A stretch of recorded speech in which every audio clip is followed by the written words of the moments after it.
Hello students, welcome to my YouTube classes Sonwani study Adda. आपका मेरे channel पे बहुत बहुत स्वागत है। आज मैं नया टॉपिक लाया हूँ आपके सामने, जो टॉपिक आपको बहुत ही इंपॉर्टेंट जानकारी देगा। और ये टॉपिक थोड़ा सा लोगों के लिए टफ पड़ता है, क्योंकि ये ईडियम्स फ्रेजेस जो होते हैं उन्हीं के टॉपिक से रिलेटेड हैं, जिनको हम कहते हैं फ्रेजल वर्ब्स। और आज मैं आपको बताने जा रहा हूँ phrasal verbs and how to use it. Phrasal verb किसे कहते हैं और इनका उपयोग आप कैसे करते हैं, ये आपके लिए बहुत ही इंपॉर्टेंट होने वाला है टॉपिक स्टूडेंट्स। इसलिए वीडियो को शुरू से लास्ट तक देखिएगा, क्योंकि ये हर तरह के एग्ज़ाम्स में, आपके कम्पिटेटिव एग्ज़ाम्स हों, चाहे बोर्ड के रिलेटेड एग्ज़ाम्स हों 12th वगैरह के, या फिर आप स्टोरी ट्रांसलेट करें, या आप कोई भी सेंटेंस को यूज़ करें, सेंटेंस को आप ट्रांसलेट करें, इन सब में इनका यूज़ बहुत इंपॉर्टेंट होता है। अगर आप इनका यूज़ करते हैं तो जो आपके सेंटेंस होते हैं वो बहुत ही अलग और बहुत ही अच्छे तरीके से बनते हैं। तो चलिए वीडियो को बिना देरी के शुरू करते हैं और जानते हैं क्या होते हैं फ्रेजल वर्ब और इनका यूज़ कैसे करते हैं। स्टूडेंट ध्यान रखिएगा, फ्रेजल वर्ब्स क्या होते हैं? जब कोई मेन वर्ब, जिसको हम वर्ब कहते हैं, और उसके बाद में प्रीपोजिशन या एडवर्बियल फ्रेज आपका ऐड हो जाता है, तो वो जो आपके वर्ड्स हैं वो फ्रेजल वर्ब्स बन जाते हैं। तो ध्यान रखिएगा, जैसे आपको ये दिया है एक्ट, ये है वर्ब, और अपॉन क्या है? प्रीपोजिशन। तो एक्ट प्लस अपॉन ये दोनों आपस में ऐड हो गए हैं, तो ये बन गया है फ्रेजल वर्ब। या वर्ब के बाद में आपका एडवर्बियल फ्रेज लग जाए, इसे हम कहेंगे फ्रेजल वर्ब्स। ये ईडियम फ्रेजेस की तरह होते हैं, लेकिन थोड़े से अलग होते हैं और इनका मीनिंग बदल जाता है। एक्ट का मतलब वर्क होता है, अपॉन का मतलब के ऊपर होता है, लेकिन जब ये दोनों ऐड होते हैं तो इनका मतलब हो जाता है के अनुसार कार्य करना। अब पूरा मीनिंग ही यहाँ चेंज हो गया। अब हम इनसे ऐसे सेंटेंस बनाएंगे जिनके अकॉर्डिंग इनके सेंस और मीनिंग निकलेंगे, इनको यूज करते हैं हम। तो देखिए, शुरू करते हैं वीडियो को, कैसे यूज करते हैं इनको हम। स्टूडेंट्स, एक्ट अपॉन इसका मतलब होता है के अनुसार कार्य करना। अब इसको जब हम फ्रेजल वर्ब को हम यूज करेंगे, सेंटेंस बनाएंगे, तो इसको हम कैसे यूज करेंगे? इसके लिए पहले हमको एक टॉपिक आता हो या जानकारी हो कि हम इसको कैसे यूज करें। एक सेंटेंस आता हो उसके बारे में। सेंटेंस क्या होना चाहिए? जैसे होना चाहिए सेंटेंस कि हमें, ठीक है, अपने से बड़ों की सलाह के अनुसार करना चाहिए। तो आपको ऐसे यूज करना है, we should act upon to the elders advice. तो हमें बड़ों की सलाह के अनुसार कार्य करना चाहिए। तो we should act upon to the elders advice.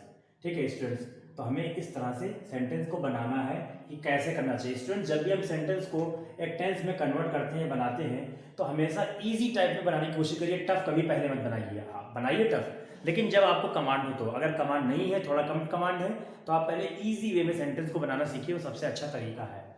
Second sentence की बात करें स्टूडेंट्स, बैक आउट, वादे से मुकर जाना, मतलब वादे से अपने डिने कर देना, डिनाई करना कि मुझे ये काम नहीं करना है।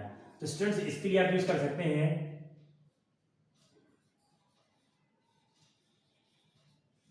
The leaders always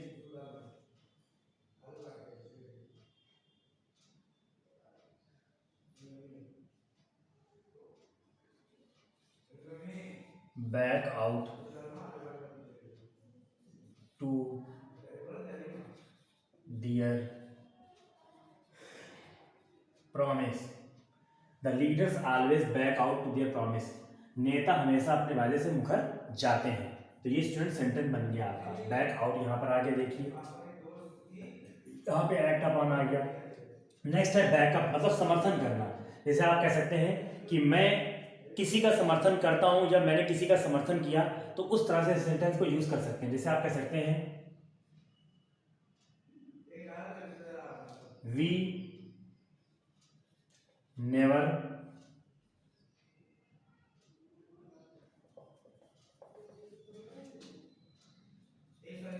gave up back up to the dishonest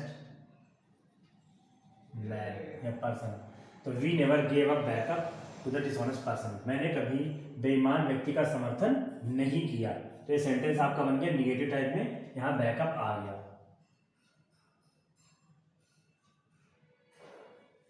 यहाँ ये होगा स्टूडेंट्स, बैकअप ये आएगा।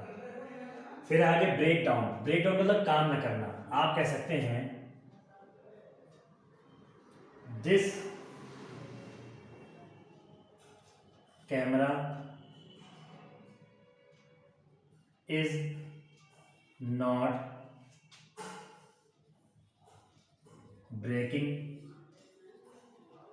Down yet. ये कैमरा अभी कार्य नहीं कर रहा है। तो ब्रेकिंग डाउन मतलब काम ना करना। जैसे बिजली काम ना करना, बिजली घर की आपूर्ति ना आना, टेलीफोन की लैंडलाइन काम ना करना, कंप्यूटर का काम ना करना। तो किसी चीज़ का काम ना करना या काम में ना आने को हम ब्रेक आउट की तरह यूज़ कर सकते हैं। ये आपका सेंटेंस बनाता है।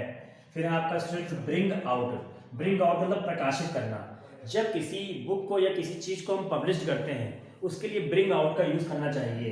जैसे आप कह सकते हैं कि the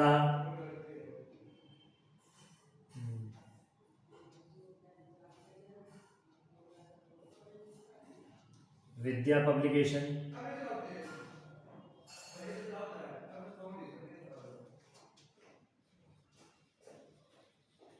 brought out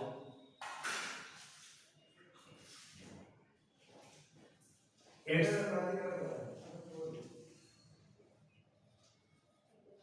books. Vidya Prakashan ने अपनी पुस्तकों का प्रकाशन किया। अब जो विद्या प्रकाशन है उसकी बुक्स जो प्रकाशित हुई उसके लिए यूज कर सकते हैं द विद्या प्रकाशन, the Vidya publication brought out it's books. Vidya publication ने अपनी बुक का प्रकाशन किया। तो यहाँ पे आप ब्रॉट आउट सेकंड फॉर्म की तरह यूज किया आपने। वहाँ स्टूडेंट्स ब्रिंग थी, आपने ब्रॉट कर दिया। फॉर्म को चेंज कर सकते हैं वर्ड की, उससे कोई फर्क नहीं पड़ना है। फिर है ब्रिंग इन, लाभ कमाना। तो आप कह सकते हैं nowadays everyone wants to bring in। तो nowadays everyone wants to bring in, आजकल प्रत्येक व्यक्ति या प्रत्येक लाभ कमाना चाहता है। ये आपका सेंटेंस हो गया लाभ कमाने से। फिर आपका दिया कॉल अप, मतलब याद करना। जैसे कोई किसी को याद करे कि हाँ उस व्यक्ति से मैं मिलना चाहता हूँ या उस पर्सन से मैं मिलना चाहता हूँ, तो यहाँ पे आप उसकी जगह कॉल अप का प्रयोग करेंगे। आप कह सकते हैं हिज ओल्ड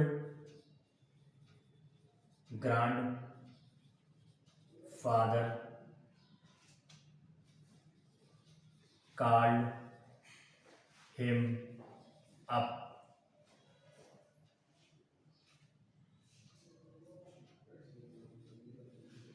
every day। उसके बूढ़े दादा ने उसे रोज याद किया। अब यहाँ पे कार्ड हिम अप लगाया आपने, कार्ड हिम अप, कार्ड अप आ गया।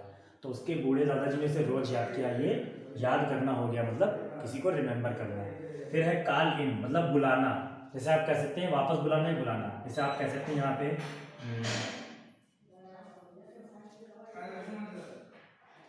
The captain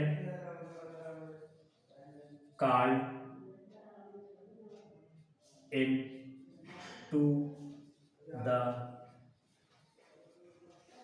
soldiers after victory. जीत के बाद कैप्टन ने सैनिकों को बुलाया। तो ये आपका बुलाना हो गया सेंटेंस में, कि किसी को बुलाने के लिए लगाते हैं स्टूडेंट्स। फिर है कम अक्रॉस, अचानक मिलना। सडनली किसी से भेंट होना, रास्ते में मिल जाना, आप उसको पहचानते हो, तो ये इसका यूज़ करेंगे आप कॉल इन के लिए। जैसे आप कोई रास्ते में जाते मिल गया, अरे बहुत पुराना फ्रेंड है मेरा, तो ये अचानक से मिलना हो गया। तो इसको आप यूज़ कर सकते हैं कम अक्रॉस के लिए। तो आप कह सकते हैं my old friend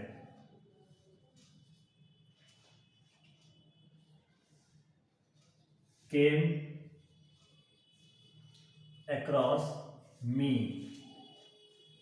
on the way today।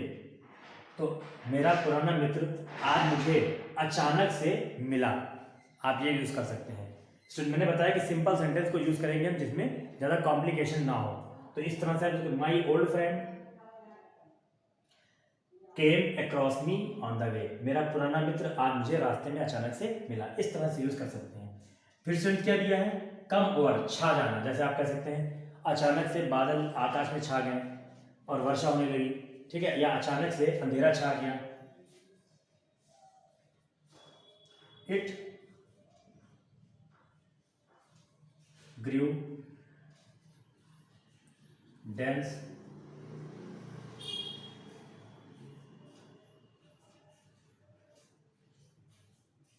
इस तरह से यूज ना करके आप कह सकते हैं it came over dark due to dark clouds. तो इट केम ओवर डार्क आप यहाँ पे यूज कर सकते हैं केम ओवर, क्योंकि केम ओवर मतलब छा जाना। तो it came over dark due to dark cloud, घने बादलों के कारण अचानक से अंधेरा छा गया। तो इस तरह से आप यूज कर सकते हैं स्टूडेंट्स इनको। ये हो गए आपके फ्रेजल वर्ब। फ्रेजल वर्ब का यूज हम बहुत ही आसानी से करते हैं। वर्ब की फॉर्म का याद रखते हैं कि कहाँ पर कौन सी वर्ब की मेन फॉर्म लगेगी, कहाँ पर फर्स्ट फॉर्म के साथ एस प्रेजेंट इंडेफिनिट टेंस का, कहाँ पर सेकंड फॉर्म का यूज़ करना है। इन चीज़ों का बहुत ध्यान रखते हैं स्टूडेंट्स। तो ये आपके फ्रेजल वर्ब हो गए हैं। कल मैं कुछ और थोड़ी अलग सी फ्रेजल वर्ब के बारे में जानकारी दूंगा नेक्स्ट वीडियो में। तब तक के लिए फिर मिलते हैं। Thank you. अगर आप मेरे चैनल पर नए हैं तो मेरे चैनल को सब्सक्राइब कीजिए, और वीडियो अगर आपको पसंद आया तो वीडियो को लाइक कीजिए, शेयर कीजिए और कमेंट कीजिए। ऐसी वीडियोज़ को देखने के लिए आप मेरे चैनल पर बने रहिए और देखते रहिए। फिर मिलते हैं। Thank you.